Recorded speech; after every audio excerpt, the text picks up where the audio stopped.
학생들은, 저도 그렇고 또 젊은 학생들은 더 말할 것도 없이 태어나서부터 내가 지금 우리 학생들은 평균 수명이 100살은 될 것 같아요.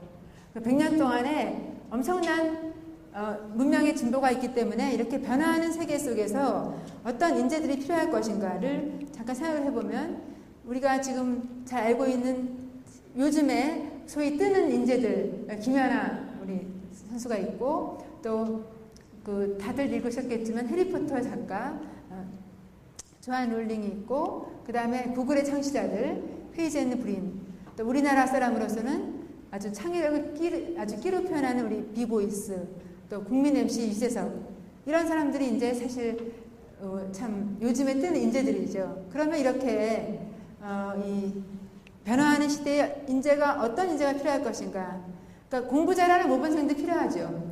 그것도 일부분입니다. 인재. 그러나 어떤 창의력을 가진 어떤 끼의 소유자가 필요하다고 생각해요. 그리고 이 지금 페이지 앤드 브린이 구글을 만들었을 때 누가 거기에 대해서 동감하고 같이 협력했겠습니까?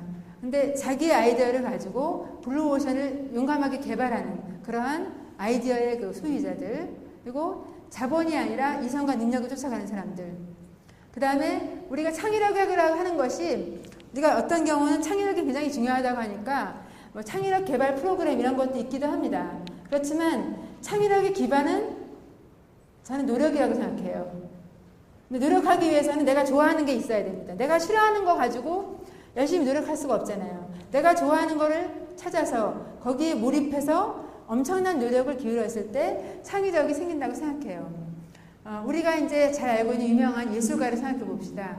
미켈란젤로, 이런 분들, 또 이런 사람들 우리가 전기를 읽어보면은 엄청나게 습작을 했죠. 수년 동안 정말 그것에 기반해서 자기 기본을 익히고 거기서부터 자기만의 고유한 미술 작품이 나온다고 생각해요. 그래서 기본적으로는 엄청난 노력이 창의력의 기반이에요. 그냥 이렇게 침대에 누워가지고 무엇을 할 것인가 그냥 이렇게 상상하는 것도 중요해요. 그렇지만 기본적으로는 내가 좋아하는 걸 찾아가지고 그 좋아하는 것에다가 엄청난 몰입의 에너지를 두었을 때 거기서부터 창의적 인재가, 실력 있는 인재가 생긴다고 생각합니다. 그리고 앞으로 우리 세대는 한 분야가 아니라 융합이 계속 일어나기 때문에 지금 여러분이 특히 고등학생들은 아직도 우리나라가 문과도 있고 뭐 이과도 있는데 그게 사실은 중요한 게 아니에요. 지금 여러분이 대학 가보면 내가 예를 들어서 경영학 전공했다. 나중에 가서 회사 가서 일하다 보면 공학이나 과학에 대한 이해가 굉장히 필요해요. 제대로 하려면. 그래서 앞으로는 과학기술하고 인문사회 분야에 대해서 기본 소양이 있는 그러한 융합형 인재가 이제 필요합니다.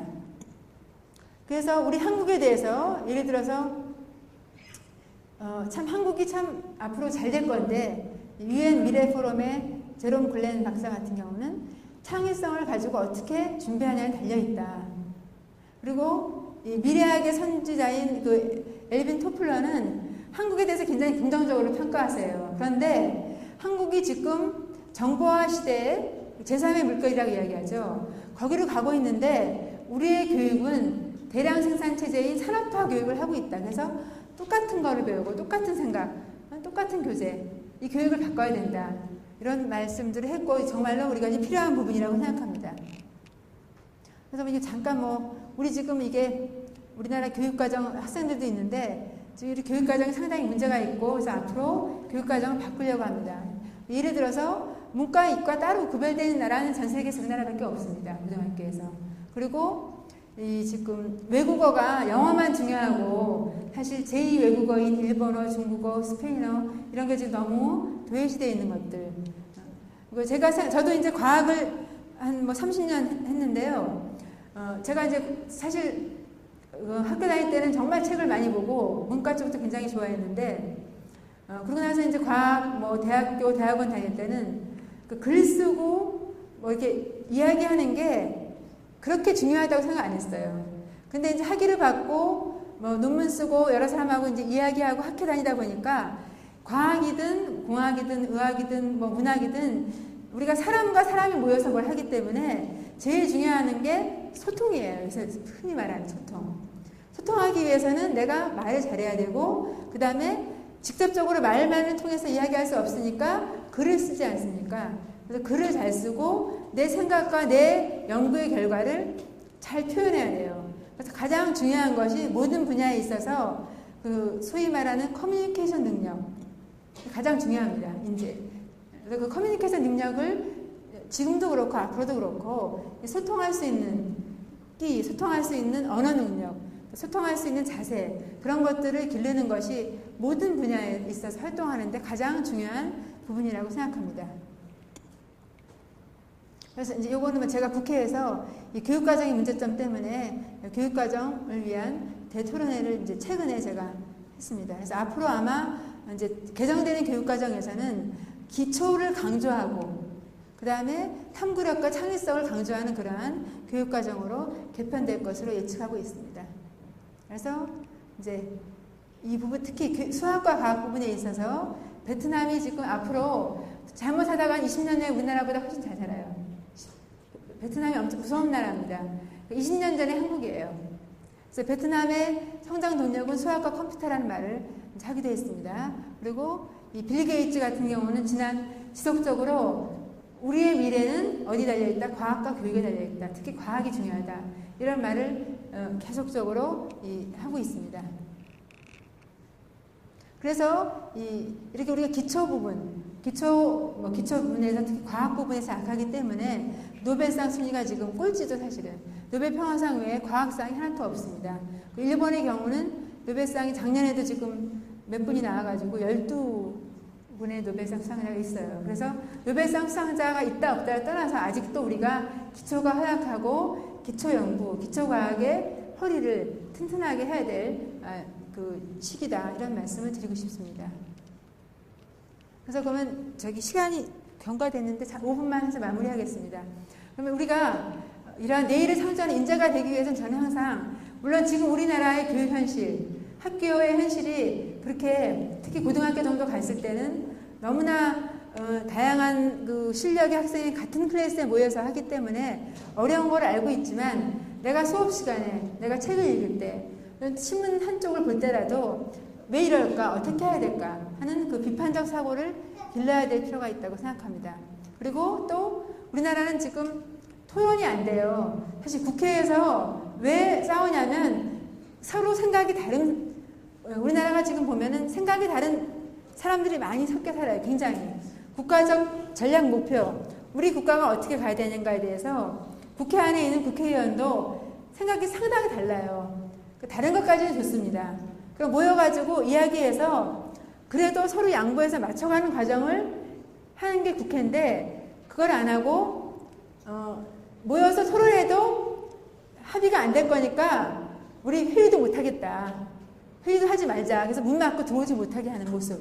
그런 게 다 우리 국회의 부끄러운 모습이기도 하지만 우리 국민 하나하나가 어려서부터 토론하고 남의 이야기를 듣는 훈련이 안 돼 있기 때문에 생긴 총체적인 그 난국의 현장이라고 저는 생각해요. 그래서 우리가 토론하는 습관.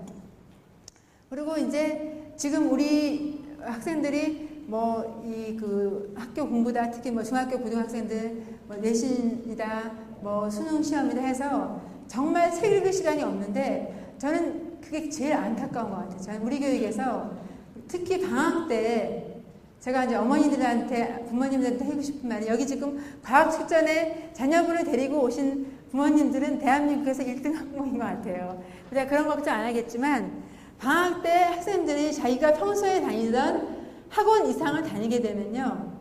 정말 지쳐요. 그렇죠, 학생들. 자기가 방과 후에 일주일에 한 3번 정도 학원 갔다. 그것까지는 괜찮은데 방학했다고 해서 오전에 특강 간다고 하면은 학교 다닐 때보다 더 지쳐요, 우리 학생들이. 그러니까 학생들한테 자기 시간을 줘야 돼, 노는 시간. 노는 시간을 주면은 심심하면 또 책을 꺼내 읽어요. 그래서 그 책 읽는 시간은 참 필요한데 우리 학생들이 너무 그게 부족해요. 그게 옛날 저희 때보다 더 심한 것 같습니다. 저는 사실 학교 다닐 때 방학 때 책만 읽었어요. 그냥 아무거나 다 읽고 싶은 거.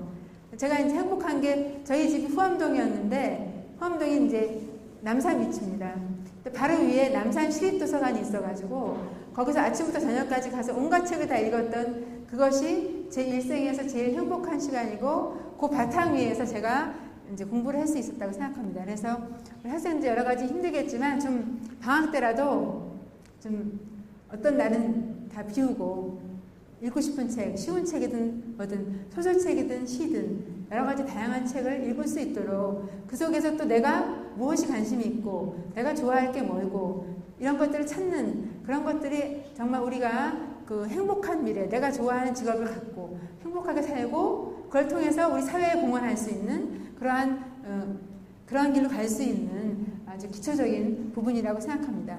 그래서 또 요즘에 이제 최근 들어서는 뭐 봉사활동이다 이런 것들에 대해서 우리 사회에서 많이 학생들이 지원하기도 하지만 외국 학생에 비하면 굉장히 부족한 것 같아요. 외국 학생들은 자기가 돈을 방학 때 벌어서 그 돈을 가지고 봉사활동 다니고 또 어떤 경우는 학교를 1년 쉬기도 하면서 멀리 지금 자원봉사를 다닙니다. 그런 것들이 이제 앞으로 우리 어른들이 학생들한테 할 수 있는 기회를 제공하고 그런 문화를 만들었을 때 우리 사회에 진정한 어떤 창조적인 리더가 생길 수 있다고 봅니다.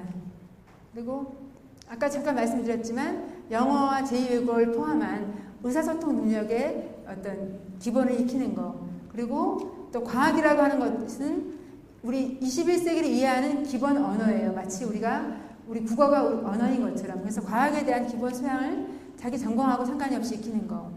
또 잠깐 말씀드린 바와 같이 사회봉사를 통해서 새로운 인간관계를 맺는 것들. 그리고 이제 또 마지막으로는 그래서 내가 하고 싶은 일을 찾아서 계획을 세우고 그 계획을 실현할 수 있도록 내가 습관이 사람을 만들고 성공을 이끌거든요. 그 습관을 만드는 것이 굉장히 중요하다고 생각합니다. 그래서 마지막으로 이 하버드 경영대학원에서 한 20년 전에 한 설문조사가 있어요. 하버드 경영대학원은 세계에서 가장 좋은 경영대학원 중에 하나입니다. 그 졸업생을 대상으로 설문조사를 하니까 이제 이번에 무슨 계획이 있느냐, 목표가 있느냐 했더니 3%만이 목표하고 계획을 세웠고 그것을 기록을 했어요. 나머지는 13%는 목표는 있는데 이것을 구체적으로 어떻게 하겠다는 기록하지 않았습니다. 나머지 84%는 졸업했으니까 여름방학 계획밖에 없어요. 그랬는데 그러고 나서 10년 후에 이 사람들을 추적을 했습니다. 하니까 이 목표는 있었지만 기록하지 않았던 13%는 목표가 없었던 84%에 비해서 연봉이 2배 이상입니다. 연봉이 물론 성공의 전부는 아니죠. 그런데 또 명확한 목표를 세우고 그것을 기록했던 3%의 졸업생은 나머지 84%보다 연봉이 10배 이상이 됐다고 합니다.